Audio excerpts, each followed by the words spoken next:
Temporada 6, capítulo 1, titulado Vino y Rosas. Sabemos que Better Call Saul siempre ha sido una serie sobre los ciclos, sobre cómo las decisiones del pasado se filtran en el presente y cómo las personas intentan reescribir su historia sin lograr borrar lo que ya son. Y en ese sentido, el primer episodio de esta última temporada no podría tener un título más apropiado.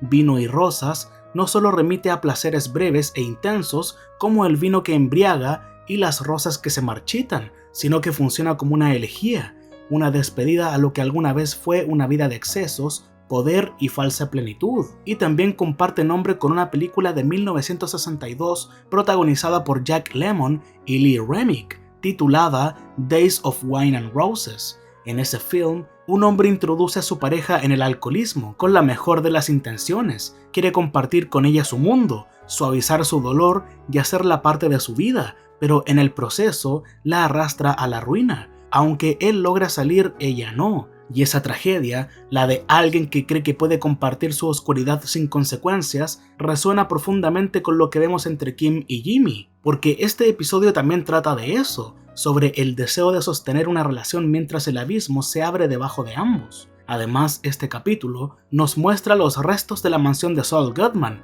como si fueran ruinas arqueológicas, pero cada objeto encontrado, ya sea un zapato, una foto o una tapa, es también una pieza del rompecabezas que fue Jimmy McGill y de la máscara que terminó devorando al hombre, es decir, Saul Goodman. El montaje inicial no solo es visualmente brillante, también es profundamente trágico, porque no estamos viendo a alguien subir, sino caer. No estamos presenciando el presente de Jen ni el pasado de Jimmy. Estamos justo en ese punto en que el color comienza a desaparecer y todo se vuelve blanco y negro. Bienvenidos a otro sobreanálisis de Better Call Saul. Como siempre, por acá arriba les dejo la lista de reproducción de los análisis de temporadas anteriores. Antes de ir con Jimmy y Kim, vamos con la trama más corta del episodio, la del cartel. La trama de Nacho en este capítulo está marcada por la desesperación. Después del ataque a la casa de Lalo, logra escapar, pero claro, no está libre. Está completamente solo y siendo perseguido por el cartel. Es una huida sin aliados y le resulta todo más difícil, porque no tiene un plan claro y los hombres de Gustavo solo le dan instrucciones vagas. Lo peor es que ni de Mike puede obtener algo. Por otro lado, la escena con Lalo en la casa de sus aliados está cargada de tensión, pero no del tipo ruidoso o explícito. Todo se construye con sutileza, desde el hecho de que Mateo detecta algo raro sin que nadie tenga que decírselo. Ni siquiera lo vemos de inmediato, está fuera de cuadro. Lo que vemos es el rostro de su esposa, tenso y casi horrorizado, algo que nota Mateo desde afuera. Al mismo tiempo, Lalo observa con atención a Mateo, sobre todo su rostro, ya que este hombre ha sido alterado para que se parezca a Lalo, sobre todo sus dientes. El objetivo era que pudiera tener una sonrisa muy parecida a Lalo. El objetivo del Salamanca es convertirlo en un doble, alguien que pueda tomar su lugar y morir en su nombre. Por eso le pide que se deje el bigote cuando se va a afeitar. La tensión se multiplica cuando Lalo toma unas tijeras. En un principio, no sabemos si va a matar a Mateo o a su esposa, pero sabemos que Lalo está paranoico, porque no sabe en quién confiar, no sabe quiénes son sus enemigos, ni qué tan lejos llega el poder de Gustavo Fring, y ese miedo es visualizado con maestría en pequeños detalles. Escuchamos el molinillo del café girando, otra imagen mecánica y repetitiva que representa cómo la mente de Lalo trabaja. En el episodio 1 de la quinta temporada, escuchamos esto.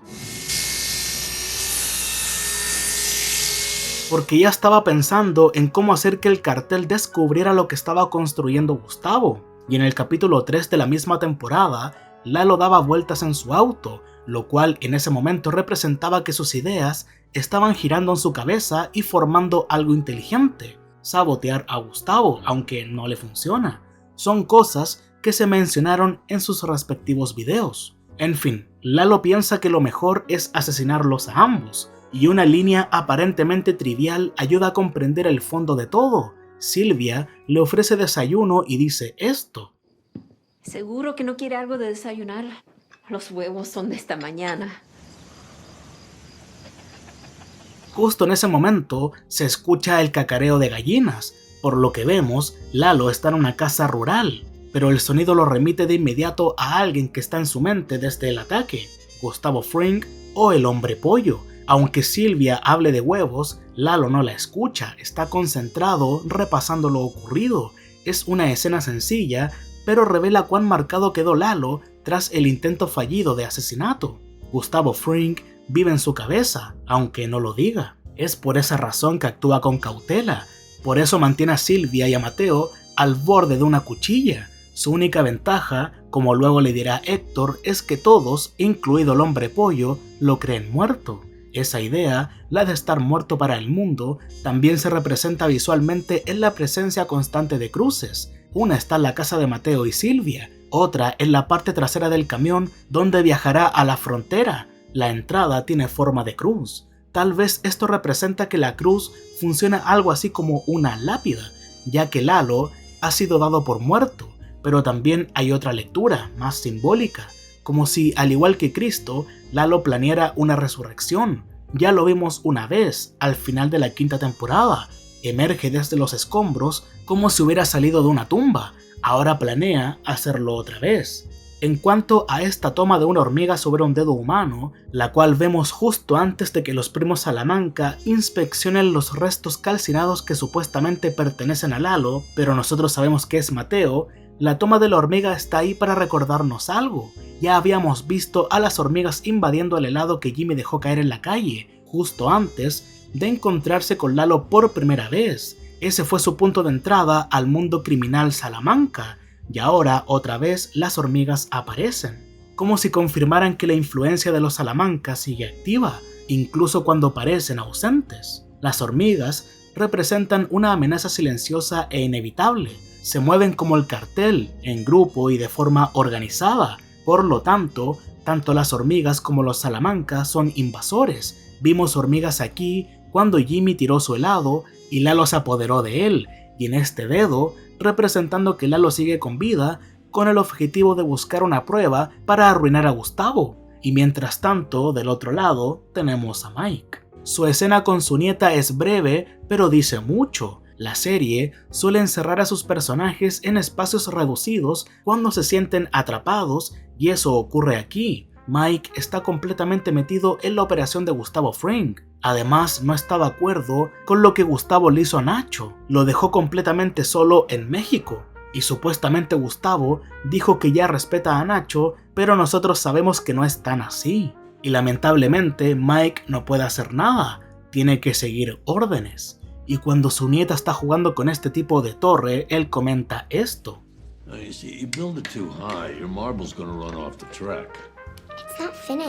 Esa canica de color azul dice mucho. Sabemos que en Breaking Bad, Gustavo tiene el laboratorio listo, y es algo demasiado ambicioso, y la mantiene en pie con la metanfetamina azul, pero las consecuencias no tardarán en llegar. Eso es lo que representa esta torre de juguete de Kaylee, que vendría siendo el laboratorio, y claramente la canica azul vendría siendo la metanfetamina. Además, Mike está rodeado por el juguete de su nieta, que tiene varios colores, casi como un arco iris, pero acorralado por todos lados. Better Call Saul ya había usado arco iris antes, quizás de forma más evidente en el mural de Wexler McGill.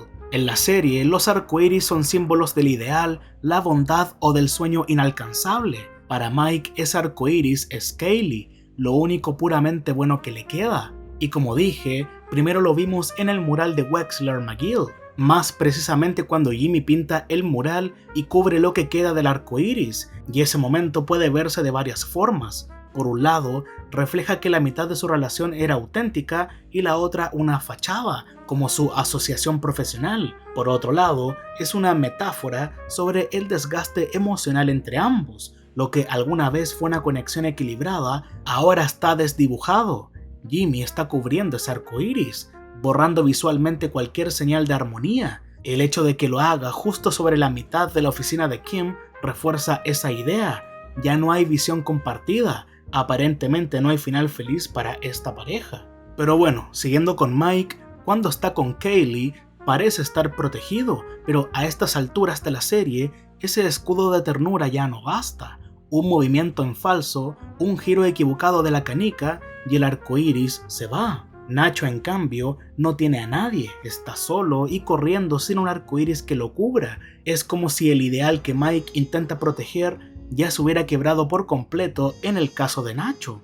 Jimmy, en cierto modo, lleva años borrando el arco iris que le quedaba. Ya en la temporada 3 lo vimos cubrirlo con pintura, y ahora seguimos viendo cómo se aleja de todo lo que alguna vez fue genuino. Y con Kim es algo similar al querer destruir a Howard. Al parecer ya no tiene vuelta atrás y Jimmy lo nota. El primer plano de él en este capítulo lo demuestra. Quedó pensando en todo lo que dijo ella en el capítulo anterior. Mike, en cambio, aún intenta proteger lo suyo. Trata de cuidar a Kaylee, incluso sabiendo que ese espacio seguro es frágil y cada vez más difícil de sostener. Y Nacho, por otro lado, ya no tiene arcoíris que cuidar. Su única motivación es proteger lo poco que aún puede salvar. Todo lo demás en su vida ya se perdió. Y aunque todos estén en caminos paralelos, pero más Mike y Nacho que Jimmy, están a su modo resistiéndose a ser consumido del todo por el mundo al que ya se han entregado. Ahora sí, vamos con la trama más interesante del episodio, la de Jimmy y Kim. El episodio comienza con un recorrido por la mansión de Jimmy al más puro estilo Scorsese, lujo, jazz clásico y una especie de antología visual de su vida, pero a medida que avanzamos, ese lujo se revela por lo que realmente es, algo vulgar, vacío y casi grotesco. Mientras que en las películas de Scorsese, el exceso se presenta con buena comida, dinero y autos de lujo. Aquí lo que vemos es ropa carísima que parece toda igual, cuadros que Jimmy probablemente nunca contempló y que compró solo por lo que costaban o por la imagen de sofisticación que proyectaban, y lo vulgar empieza a imponerse. El inodoro de oro, el cuarto escondido, el remedio para la caída del cabello y la caja de Viagra, tan elegante y tan humillante al mismo tiempo. Además, todo lo que vemos demuestra que Jimmy era el único que realmente gastaba su dinero. La mayoría de los personajes del universo de Breaking Bad simplemente lo guardaban mientras se concentraban en otras cosas. Bien, la secuencia inicial está musicalizada con The Days of Wine and Roses, una pieza nostálgica que evoca recuerdos lejanos y placeres efímeros. El vino embriaga, pero luego se desvanece. Las rosas son bellas, pero pronto se marchitan. Esta canción y el título del episodio nos hablan de lo transitorio, placeres intensos que no pueden durar. Así, la música se convierte en una metáfora perfecta para la secuencia visual, que retrata las secuelas de gloria que por su naturaleza estaban destinadas a desaparecer. El episodio comienza como todos los de la serie, con una escena en blanco y negro, pero esta vez es diferente. A los pocos segundos, la pantalla se llena de color. Es una forma de advertirnos que, aunque conozcamos el destino de los personajes, no sabemos cómo llegarán a él. El montaje inicial está cargado de simbolismo. Vemos varias corbatas cayendo, un movimiento descendente que domina toda la coreografía de la secuencia. Los trabajadores empacan lentamente los restos del mundo de Saul Goodman, como si estuviéramos presenciando la desintegración de su imperio. Aunque esta escena no pertenece al futuro en blanco y negro de Gene, la identidad oculta de Saul funciona como un puente entre ambos mundos. Es al mismo tiempo el epílogo de Saul y el prólogo de Gene. Mientras el color va desapareciendo, somos testigos del punto de quiebre, el momento en el que el exceso da paso al anonimato. La cámara nos lleva al vestidor, un espacio que contrasta enormemente con el vestidor blanco que vimos antes cuando Kim le decía a Jimmy que era el vestidor de sus sueños. Oh my God. This is the closet of your dreams. Our dreams. Sure. Ahora ese sueño compartido ha sido reemplazado por una fantasía individualista, completamente dominada por el exceso y el ego. Este vestidor dorado no deja lugar a la ambigüedad, es el reflejo total de Saul, el personaje que Jimmy ha construido para sobrevivir. Luego, la cámara muestra varios objetos que funcionan como piezas fundamentales en la construcción de esa identidad.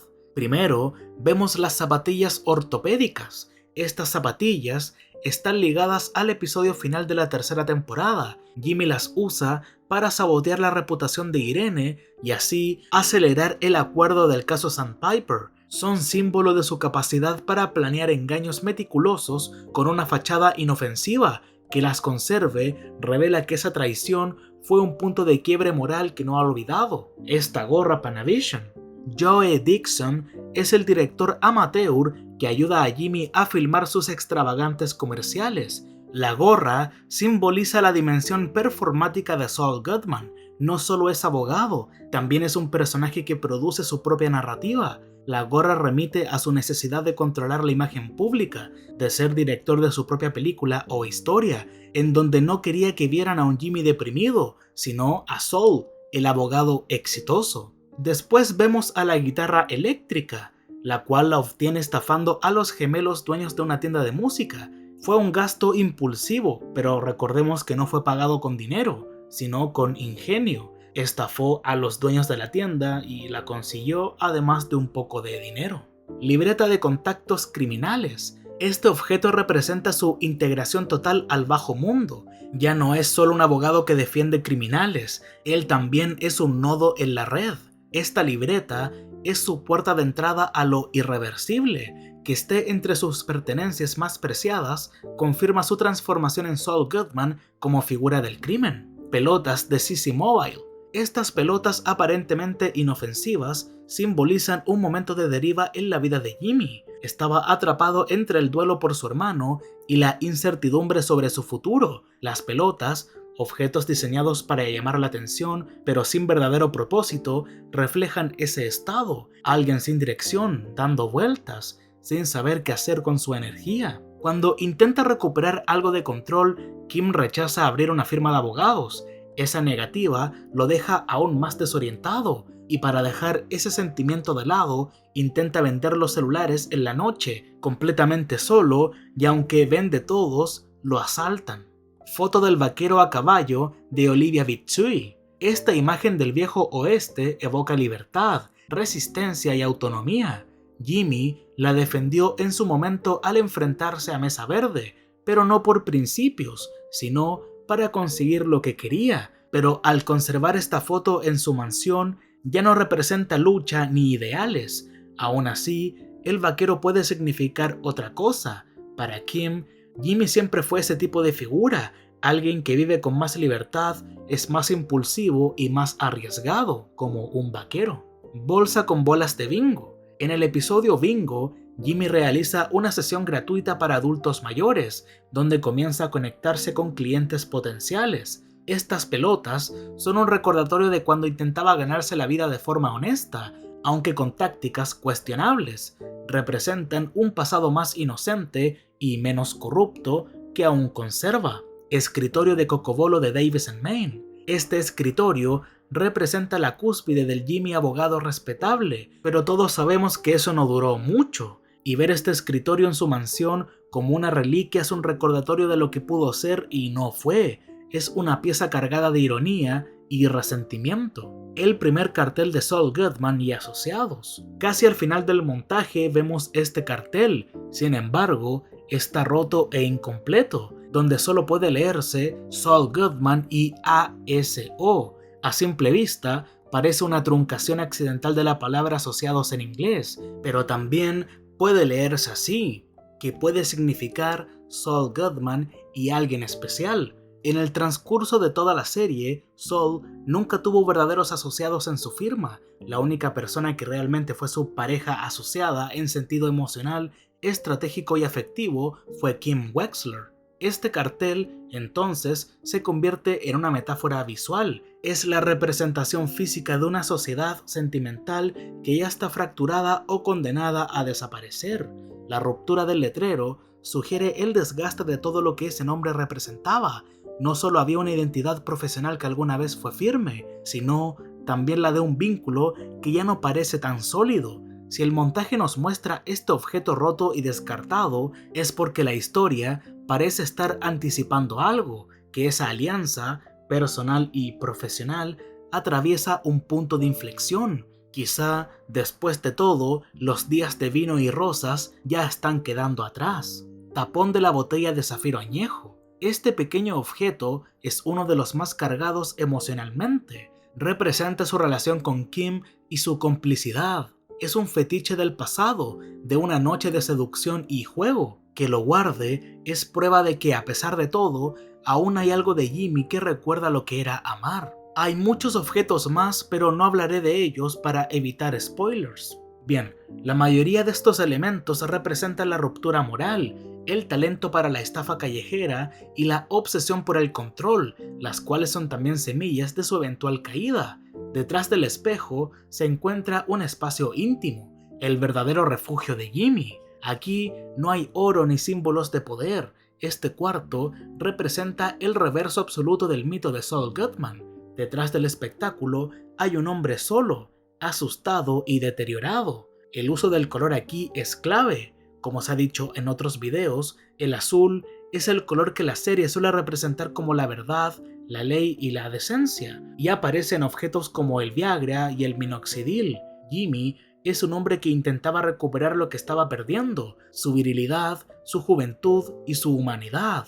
El contraste entre el baño dorado, símbolo de su fantasía de grandeza, y la habitación escondida, símbolo de su realidad oculta, resume de manera brutal su doble vida, y el cuadro que veía Saul mientras iba al baño era este, Minerva y el triunfo de Júpiter, de 1706. Saul miraba eso mientras usaba el baño y se imaginaba como un dios.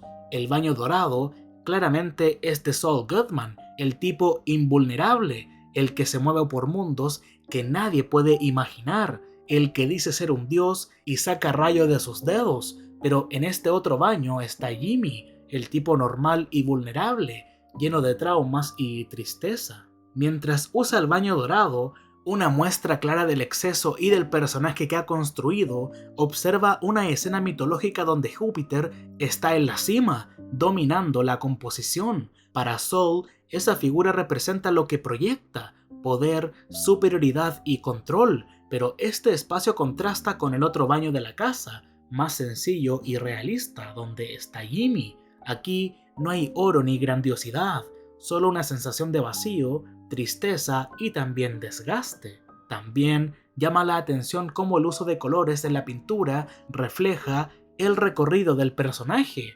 Minerva, la diosa de la sabiduría, la justicia y la ley, viste de azul.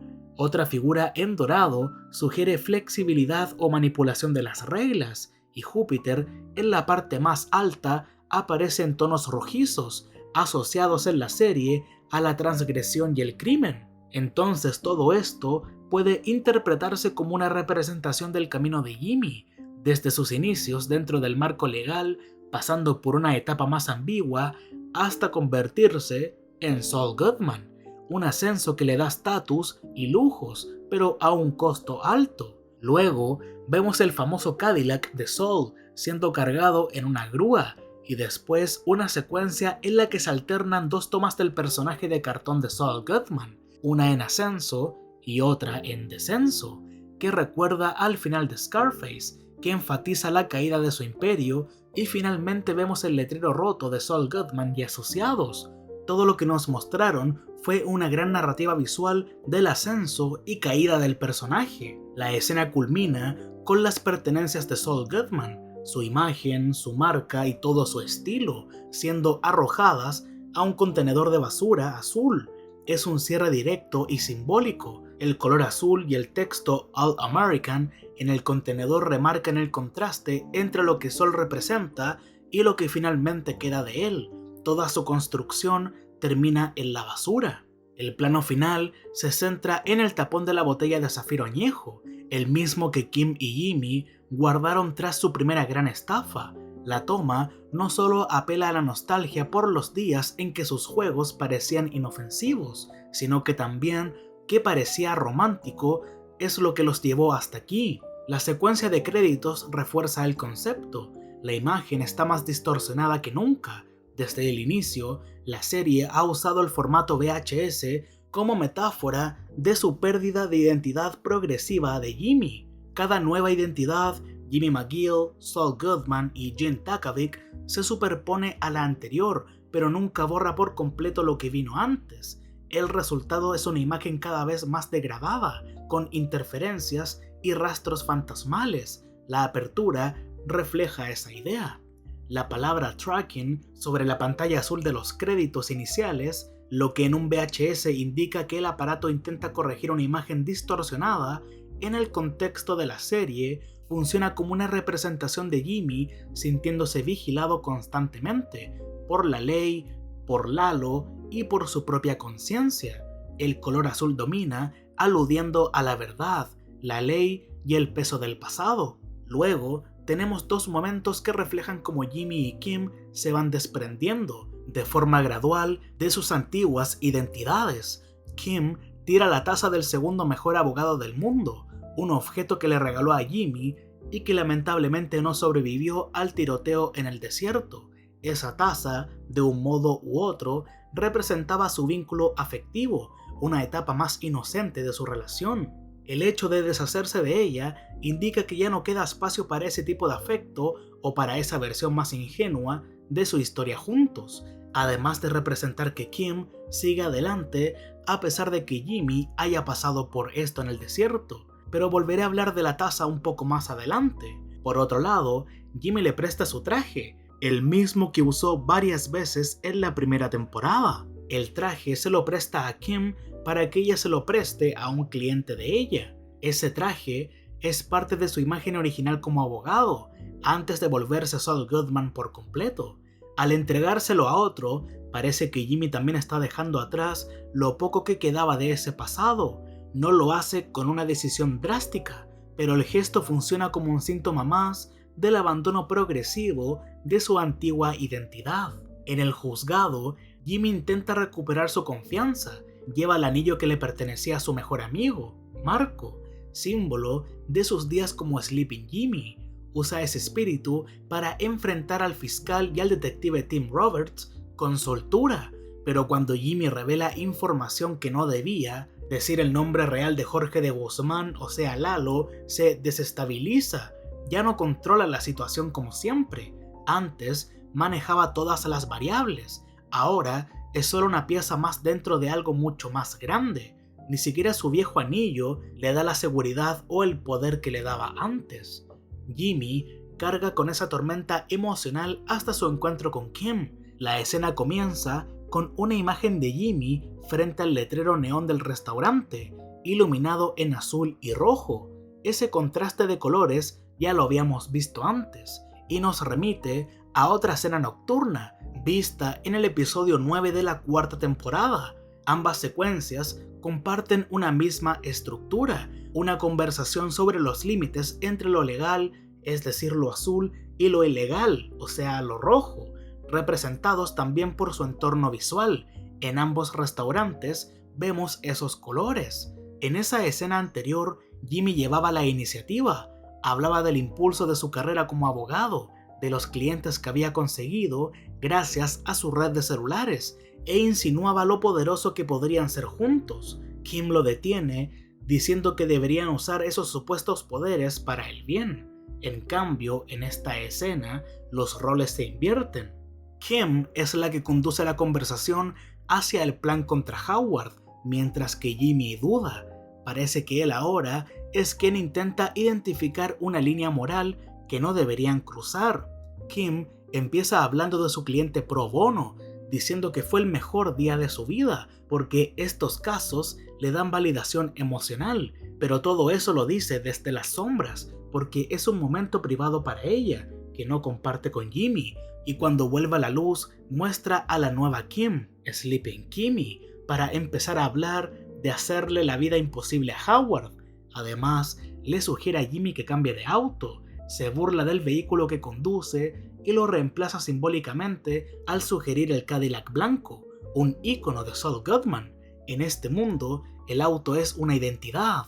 Que Kim elija el auto que debe conducir es otro indicio de que ella está construyendo a Saul, sobre todo cuando le sugiere tener una oficina que la considere la catedral de la justicia. Si recuerdan, antes era Jimmy quien la arrastraba hacia sus sueños. Ahora es ella la que tiene esas visiones. Luego, Kim comienza a hablar contra el plan contra Howard, y ella, como otras veces, siente que acumula buenas acciones y ahora quiere usarlas como crédito para hacer algo cuestionable. Pero Jimmy no está convencido, no dice que sí, pero tampoco se atreve a decir que no, y es posible que al menos en parte siente que si deja de ser útil como conspirador, Kim deje de necesitarlo. Ella no menciona a Jimmy en todo el episodio, se refiere a él como Saul. Esto también está conectado con el momento de cuando se deshace de la taza de Jimmy. Es un gesto simbólico de desprenderse de esa identidad. Kim compró eso para Jimmy porque pensó que después de ser reinstalado como abogado, Jimmy volvería a ayudar a los ancianos, un sueño que ella alguna vez tuvo, pero luego se da cuenta de que Jimmy nunca volvería a ser esa persona. La taza es solo un recipiente vacío e inútil, por eso lo tiró a la basura. Luego viene la secuencia en el club de golf. Jimmy pone en marcha su parte del plan. El detalle de la matrícula del auto de Howard resume todo. Howard quiere transmitir calma y equilibrio, pero hay algo que lo impide. Jimmy se convierte en ese tercer elemento que arruina esa armonía. Dentro del vestidor, una bolsa de supuestamente droga cae al suelo, el detalle que siembra la duda en Cliff. Antes de eso, Cliff hablaba de la expansión de HHM como algo riesgoso. Howard intentaba calmarlo, pero ver esa bolsa cambia su percepción, y Jimmy lo nota. Ese pequeño cambio en la mirada de Cliff, esa grieta en su confianza hacia Howard, es todo lo que necesita. Jimmy sabe lo que es que alguien te mire con decepción, porque Chuck lo miraba así, y ahora, por primera vez, Howard ocupará ese lugar. Parece que para Jimmy todo fue perfecto, porque hace mucho tiempo que no lo veíamos tan energético. Esta temporada arranca con una mansión vacía, con los restos de una identidad que ya no existe, pero esa calma es solo superficial, porque Lalo está vivo, Kim está cambiando y Jimmy está atrapado en medio. Como se dijo al principio, los días de vino y rosas ya están quedando atrás.